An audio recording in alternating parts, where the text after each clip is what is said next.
প্ৰথমতে 1 লিটাৰ গাখীৰ লৈছো আপোনালোকে আধা লিটাৰ ল'ব পাৰে কিন্তু 1 লিটাৰ ল'লে মানে সুবিধা হ'ব গেছটো আমি অন কৰি লৈছো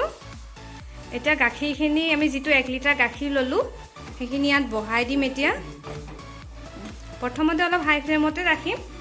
তাৰ পিছত মিডিয়ামত দিম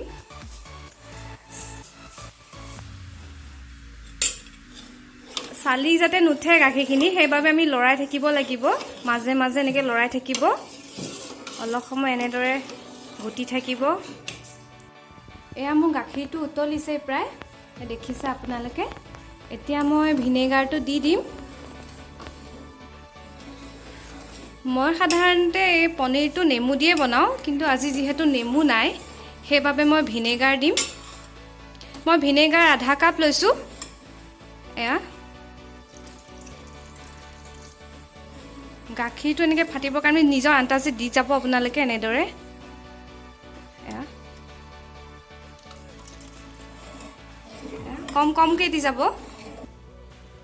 এয়া মোৰ পনীৰটো হৈয়ে গৈছে ফাটিছে দেখিছে আপোনালোকে গাখীৰটো ফাটিছে আৰু এই লগতে সেউজীয়া পানীবোৰ ওলাইছে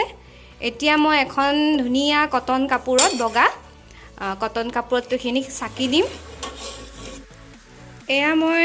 গাখীৰটো এনেদৰে বগা ধুই লোৱা ধুনীয়া কটন কাপোৰ এখনত চাকি লৈছো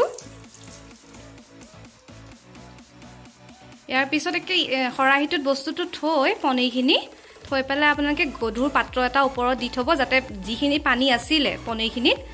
ওলাই যায় ফ্ৰেণ্ডছ এয়া চাওক মোৰ পনীৰটো হৈ গৈছে মই 1 ঘণ্টা এনেকৈ ওপৰত ডাঙৰ পাত্ৰ এটা থৈ দিছিলো পানীখিনি যাবৰ কাৰণে তাৰ পিছত এয়া আপোনালোকে চাব এয়া চাওক বহুত ধুনীয়া হৈছে বহুত সফট হৈছে এয়া চাওক আপোনালোকেও ঘৰত এনেকৈ ট্ৰাই কৰিব